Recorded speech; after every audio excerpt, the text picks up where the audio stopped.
In this episode, we are laying down the core cybersecurity foundations that make the rest of the CySA plus journey much easier to understand, because many learners do not struggle with security only because the topics are advanced. They struggle because too many later ideas rest on earlier concepts that were never made clear in the first place. If you are new to the field, it is very easy to hear people talk about threats, logs, incidents, vulnerabilities, and response actions as though everyone already shares the same mental map. What actually helps is slowing down long enough to build that map from the ground up, so that later topics feel connected rather than random. A strong start in cybersecurity does not come from memorizing a giant list of terms. It comes from understanding a handful of core ideas well enough that when new material appears, you know where it belongs and why it matters. Before we continue, a quick note. This audio course is a companion to our course companion books. The first book is about the exam and provides detailed information on how to pass it best. The second book is a Kindle-only ebook that contains 1,000 flashcards that can be used on your mobile device or Kindle. Check them both out at cyberauthor.me in the Bare Metal Study Guide series. The first foundation is understanding what cybersecurity is really trying to protect. A beginner can easily think cybersecurity is about protecting computers in a narrow technical sense, but that idea is too small to be useful. Organizations are trying to protect systems, data, users, services, operations, trust, and the ability to keep functioning without disruption.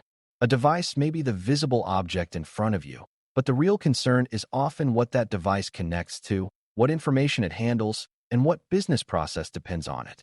That is why cybersecurity is not only an information technology, IT discipline. It is also an operational discipline, because people are trying to preserve the confidentiality, integrity, and availability of things that matter. Even before you learn the technical details, this broader purpose helps you make sense of why a security team cares so much about behavior, access, exposure, and resilience instead of only caring whether a machine happens to be turned on and working. A second foundation is understanding that systems are not magical boxes. Every laptop, server, phone, or cloud workload is part of a larger environment with users, software, settings, communication paths, and stored data. If you want to become a security analyst, you need a simple mental picture of what an endpoint is and how it behaves.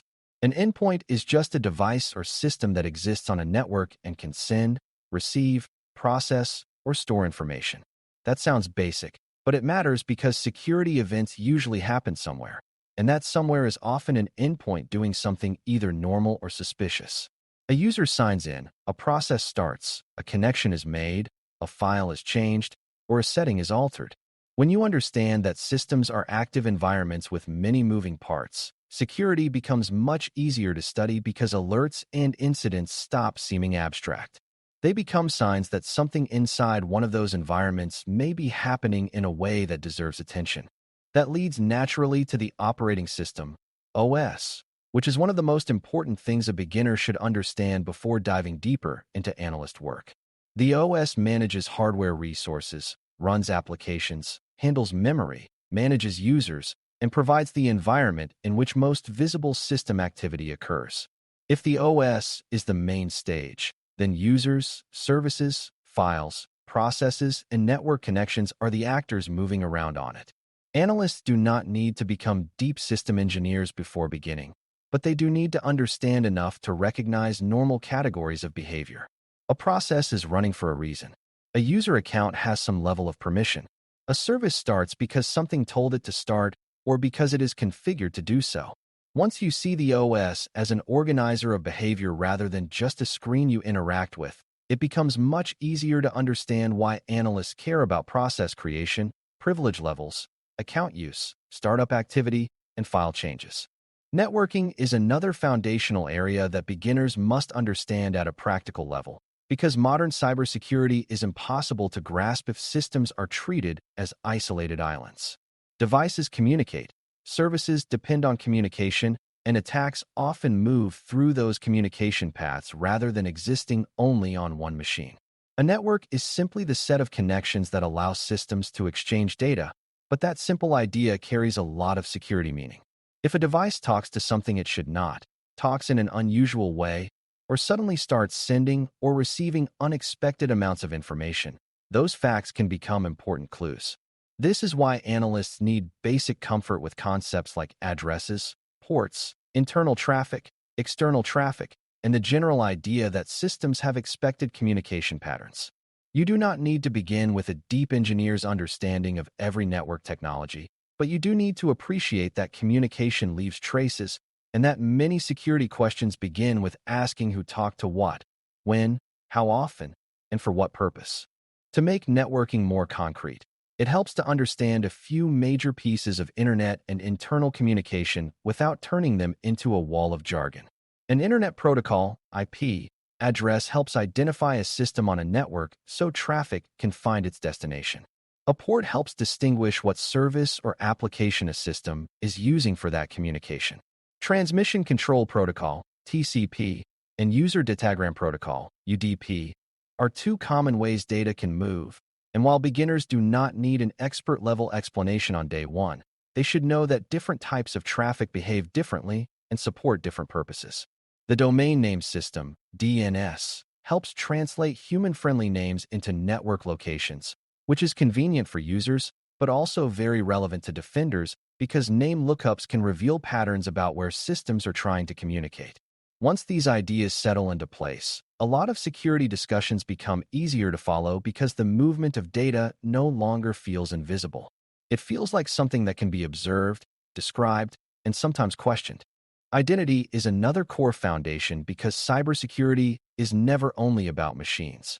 It is also about people, accounts, and the rules that determine who gets to do what. In practice, much of security work comes down to deciding whether the right identity had the right access to the right resource at the right time. That is why it is useful to understand identity and access management, IAM, as the broad discipline concerned with identities, authentication, authorization, and permissions. Authentication is the process of proving who you are, while authorization is about what you are allowed to do after your identity is accepted. Those two ideas are easy to blur together, but they solve different problems. A user may successfully sign in and still not have permission to reach a certain system or data set. For an analyst, identity questions matter constantly because suspicious behavior often involves account misuse, unexpected privilege, unusual login patterns, or access that does not fit the user's normal role. This is also where least privilege becomes an important beginner concept. Least privilege means people and systems should have only the access they genuinely need to perform their legitimate functions, and no more. That principle sounds restrictive at first, but it is really about reducing unnecessary risk. If an account has broad access that it never should have had, then misuse of that account can do much more damage. If a system or process runs with more authority than required, then a compromise involving that component can spread farther and faster. Multi-factor authentication, MFA, strengthens identity security by requiring more than one form of proof before access is granted, which makes stolen passwords less useful on their own. Even before you study advanced detection topics, understanding identity, privilege, and access boundaries gives you a strong foundation because many security problems are really access control problems in disguise. Someone got in, reached too much, stayed too long, or used an identity in a way that did not match legitimate behavior. Data is another foundation that beginners should treat as central rather than secondary. Organizations do not protect data only because it is valuable in an abstract sense. They protect it because it may contain personal information, business secrets, financial records, operational details, legal evidence, or other content that creates harm if exposed, altered, or destroyed. That is why data classification matters. Not all data should be treated the same way, and not all loss has the same impact. Some information can be widely shared with little concern, while other information needs tighter controls because it affects privacy, trust, business continuity, or compliance obligations. From a security perspective, it helps to ask basic questions. What kind of data is this? Where does it live? Who needs it? Who should not have it? How is it protected when stored, when used, and when transmitted? Once you begin thinking this way, many controls make more sense because they are no longer random barriers. They are ways of protecting things the organization genuinely depends on. Encryption also belongs in this foundation layer. not because beginners need to become mathematicians, but because they should understand what problem encryption is trying to solve. At a high level, encryption turns readable data into a protected form so that unauthorized parties cannot easily use it even if they intercept or access it. That protection can matter when data is stored and when data is moving across a network. A virtual private network, VPN, for example, is often used to protect traffic moving between locations or between a user and an organizational environment, while encryption on stored data helps reduce harm if a device or system is lost or accessed improperly. The important beginner lesson is that encryption is a protection layer, not a magical cure for every security problem. It helps preserve confidentiality, but it does not automatically solve bad access control, poor logging, weak account management, or careless handling of sensitive information. Like most security measures, it works best as part of a larger system of sensible protections. Another essential foundation is the concept of visibility. Analysts cannot make good decisions about what they cannot see, which is why logs, telemetry, and monitoring matter so much in cybersecurity. A log is simply a recorded event or activity, but that simple definition hides how powerful logs can be when they are collected and interpreted well. Logs can show sign-in activity, process launches, configuration changes, network connections, access attempts, and many other details that help build a picture of what happened. Telemetry is a broader idea that includes the observable data produced by systems, applications, networks, and security tools. Beginners sometimes think logging is boring because it sounds like passive record-keeping, but in reality, it is one of the foundations of modern defense. Without visibility, suspicious behavior can blend into the background. With visibility, analysts have a chance to compare normal activity to unusual activity and begin asking better questions about what those differences might mean. That leads directly into the idea of normal behavior, which is far more important than many beginners realize. You cannot reliably spot abnormal activity unless you have some sense of what normal looks like for a system, user, network segment, application, or business process. Normal does not mean perfect or identical every day. It means expected enough that variation still has recognizable boundaries. For example, users usually sign in from certain places, access certain systems, and work at certain times. Servers usually communicate with certain peers and run expected services. When behavior drifts outside those familiar boundaries, that drift may or may not be malicious, but it becomes worth examining. This is why analysts are often compared to investigators rather than mechanics. Their work is not just fixing things. It is understanding patterns, noticing deviations, and deciding whether a deviation is harmless, accidental, or threatening. Before you begin advanced incident and detection topics, this habit of comparing activity to a baseline is one of the most useful ways to organize your thinking. Vulnerabilities form another major foundation because cybersecurity is not only about catching attacks in progress. It is also about understanding where weakness exists before that weakness is abused. A vulnerability is a weakness that could be exploited to cause harm, but the weakness may live in software, configuration, process, identity management, or even organizational behavior. A missing patch is one kind of vulnerability, but not the only kind.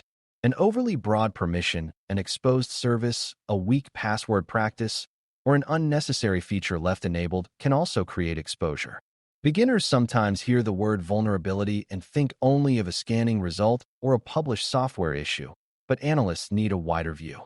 The key question is not merely whether a weakness exists. It is whether that weakness creates meaningful risk in context. That means thinking about what system is affected, how reachable it is, what data or function it supports, and whether other protections reduce or increase the danger of leaving it unresolved. Threats are closely related, but they are not the same thing as vulnerabilities, and that distinction is foundational. A vulnerability is the weakness. A threat is the actor, condition, or circumstance that could take advantage of that weakness or otherwise cause harm. Threats can include cybercriminals, insider misuse, careless users, automated malware, misconfigurations, third-party failures, or environmental events depending on the situation. This matters because security is really about the relationship between assets, vulnerabilities, threats, and impact. If you only focus on one part of that relationship, your understanding stays incomplete. A weakness with no realistic path to exploitation may deserve a different response than a moderate weakness on a critical internet-facing system being actively targeted. Risk lives in the interaction between what you value, what can go wrong, how exposed you are, and what the consequences would be. Once that relationship becomes clear, cybersecurity starts making much more sense because decisions no longer look arbitrary. They begin to look like attempts to reduce the chance and impact of meaningful harm. The idea of incidents and response is also worth understanding before you go too far. Not every alert is an incident, and not every odd event deserves a major reaction. An alert is often just a signal that something might need attention. An incident is a confirmed or strongly suspected event that threatens the confidentiality, integrity, or availability of systems or data and requires coordinated action. That difference matters because one of the analyst's most important jobs is separating noise from significance. Good response also follows a process. People detect, analyze, contain, eradicate, recover, and then learn from what happened. A beginner does not need deep experience to benefit from this model. It teaches that security work is not random panic followed by cleanup. It is disciplined decision-making.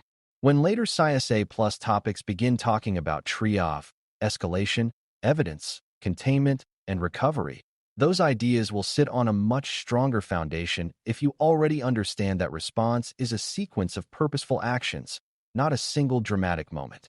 Another foundation that often gets underestimated is communication. New learners sometimes imagine cybersecurity as a field where technical truth simply speaks for itself, but that is rarely how work gets done in real organizations. Security findings must be communicated to other humans who have different priorities, different levels of technical depth, and different responsibilities. An analyst may need to explain a vulnerability to an operations team, summarize an incident to management, or describe suspicious behavior to another defender who needs enough detail to continue the investigation. That means clarity matters. So does audience awareness. A strong communicator does not merely know the facts. A strong communicator knows how to express the facts in a way that helps another person act appropriately. This matters before you start because many later CySA plus topics assume that detection and reporting belong together. It is not enough to see a problem. You must also be able to describe it in a useful and responsible way. By the time you move into deeper CySA plus material, these foundations should help the whole subject feel more coherent. Cybersecurity is about protecting meaningful assets and operations, not just devices in isolation. Systems produce behavior, networks connect that behavior, identities shape who can do what, data gives the work its importance, visibility makes analysis possible, vulnerabilities create exposure, threats create potential harm, incidents require disciplined response, and communication turns technical understanding into organizational action. That is a lot to hold at once. But these ideas reinforce one another rather than competing with one another. If you carry forward one big lesson, let it be that good security analysis begins with seeing relationships clearly. Once those relationships are in place, the later details of monitoring, triage, investigation, and response stop feeling like disconnected facts and start feeling like parts of one larger and much more understandable picture. Thanks for listening. For more audio courses, daily newsletters, and more, please visit baremetalcyber.com.